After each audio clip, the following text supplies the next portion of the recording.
Basic beginner's guitar, perfect timing, a focused approach. Book 1. This is lesson 1, part 1. Probably these will be like, each lesson will be part 1, part 2, approximately 15 minutes each portion. So, so you kind of have 30 minutes for a lesson. But you'll have to go to the next video at the end of this 15-minute segment. So it breaks it up a little. First thing I want to do is just, why did I call it what I called it, the bottom part, perfect timing, a focused approach. The main thing there, this is just one lesson system among many that are others are very good. This is just sort of the way I'm approaching it, but the focus with the name there being on timing is just based on giving lessons to adults and children and noticing that they tend to memorize the notes. For example, a C scale. Okay, we'll learn all this later, but they know where the notes are on the guitar. They'll learn them pretty quickly, memorize them. But as we begin to read music, to play by reading music, which is a big part of this also, the hard part is timing, really, it seems to me. Holding notes out for the specified time. Again, we're going to learn all this. Whole notes, half notes, quarter notes, eighth notes.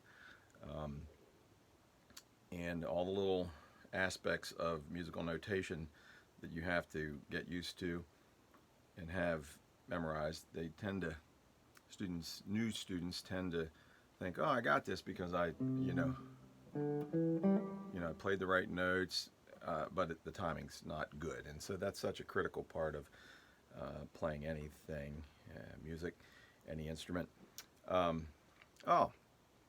Before we go into the pages of the book, I wanted to say, everybody tells me, or has told me, that you have to get people playing quickly or they'll get bored. So we're going to do that. Look at this. You ready? Without knowing the string names, without knowing any notes, you have this pick. We're going to go over how to hold that correctly, about like this, okay? And I'm going to cover one little tidbit of information. The first string is this little skinny one up here, okay? First, second, third, fourth, fifth, sixth. That's how they are designated, okay? So, that said, play the second string with your pick. Okay? Now play the third string with your pick. And now play your second string again. And now, the tricky part, play the fourth string. So what have we done so far? We went, get up where my hand can be seen there. Sounds like a clock chime, right? So let's play that, just repeat that, doing nothing with the left hand here, just kind of holding my guitar up. Okay, ready? Second, third, second, fourth, second, third, second, fourth. 2, 3, 2, 4. 2, 3, 2, 4. See, look at that. You're playing a song. Are you keeping up? I'll slow down. Well, there it is. You've learned a song in just minutes, right? Okay. So you can say you played very quickly with this method, all right? So I'm going to flip through my contents pages. There's just 2 pages of that telling you what's in these sheets that you should have, whether they're in form of sheets, just individual sheets, or the book. The first page, I'll hold this back far enough to see, is the parts of the guitar, okay? Beginning at the beginning, that is page 1. So we're just going to kind of go through that, and I'll have to keep an eye on my timer, doing this on my phone, kind of watching. We're at about 4 minutes, so don't want to get cut off.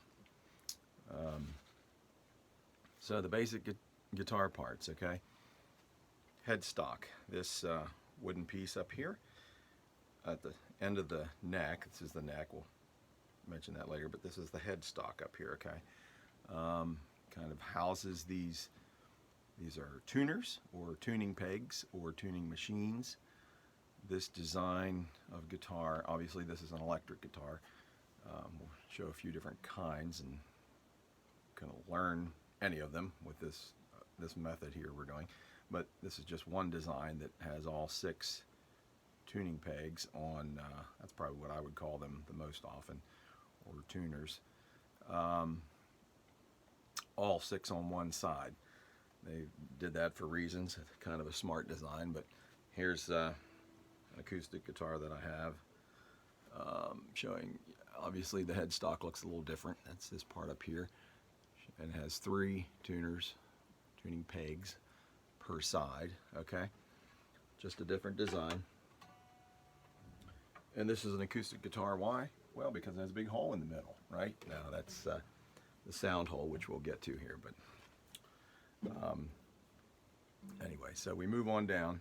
Headstock, tuners, tuning pegs. The next thing is the nut. And this is kind of in some ways a comical piece here. Makes no sense to me why it's called a nut. I don't know. I didn't look it up on Google. I've played for 40 plus years. Don't know why they call this a nut. But it is the nut. Doesn't look like a peanut, doesn't look like a walnut. It's a straight piece of plastic embedded in a groove. It's glued into a groove in the wood of the neck, and then it has grooves itself.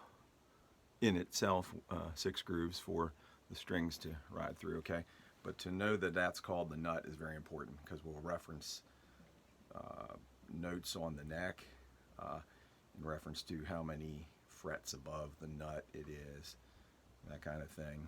Your little chord charts and note learning will look kind of like this.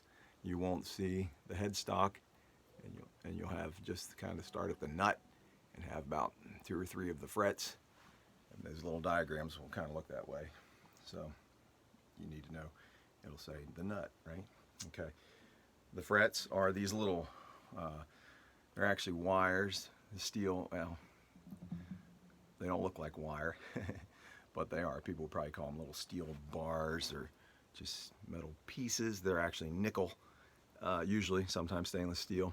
But they're actually, it's a spool of wire, and they're in a shape of a T. If I can get that to show, you can see it kind of, it's a real, the bottom part of the T kind of goes into the neck, and it's into a groove, and they get tapped in with a little mallet.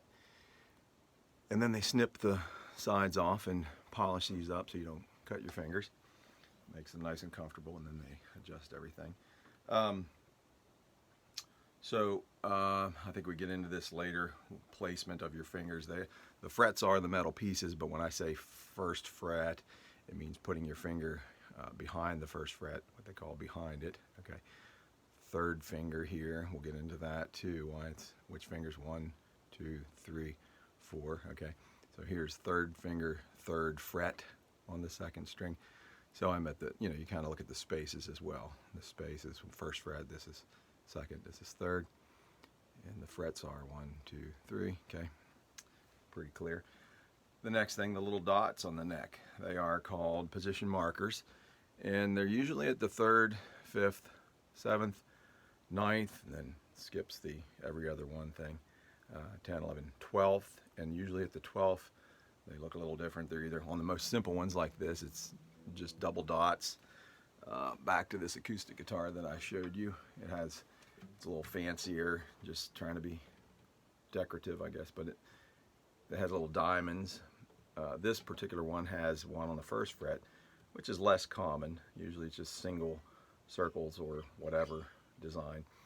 But this is, again, it does have the first one, which this one doesn't, the electric, but you have 3rd, 5th, 9, 12. Did I do that right? Sorry. 3rd, 5th, 7th, 9, 12. And as I said, usually 12 is something different. Double dots. They're kind of a wider design of the diamonds. So the 12th is where it kind of starts to repeat. If you hear all these strings, you go up to the 12th, it's kind of it's an octave higher. Okay, octave is 8 tones.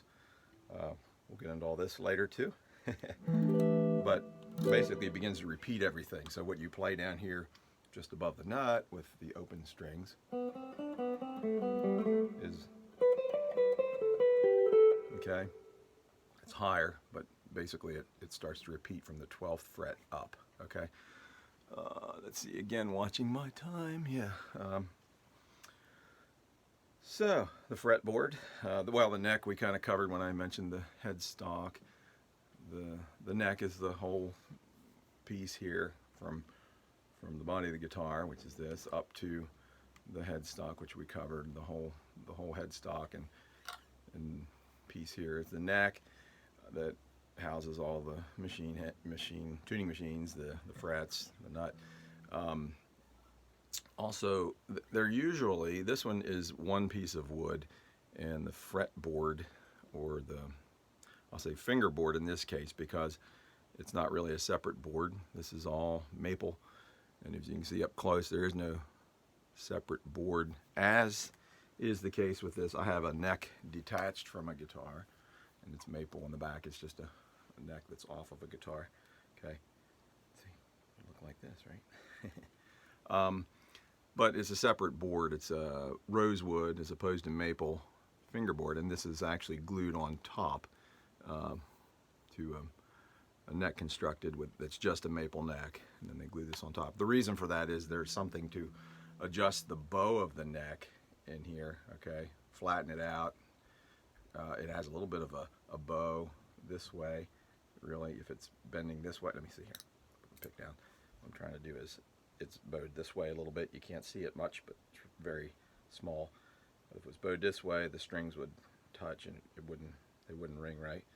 If it's this way too much, the strings are high and it's difficult to play. So there's a balance there to be struck, and it's adjusted on this guitar with this little screw hole. That is the end of a metal bar called the truss rod. That's not in your book.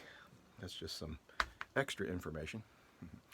And on this guitar, it was inserted when it was constructed in the back, and that's why this little strip of different colored wood is there. But it kind of sticks out. This little Allen wrench adjuster is here. It's kind of a smart design with this guitar. So from there, it's really just the body of the guitar. It's pretty obvious. I won't show you the other guitar. I do cover the sound hole, which is, I'm not even going to tell you where it is. If you can't figure that out, oh boy, I don't know. The hole in the acoustic guitars, or this is also like a classical or nylon string guitar. It doesn't have all its strings on it. It only has 4, and they're kind of plastic. The tuners are set on a different angle, if you notice. So there's different ways that they're constructed. Let me check my time again here. Getting pretty close. Just wanted to cover all these parts, okay? And the end pins or strap pins here and here, just hold the strap on. The bridge is this piece, and on electrics there's a lot of adjustability. These will have little Allen screws that can go in here, wrenches, and to raise it up and down, again for some adjusting of the string height.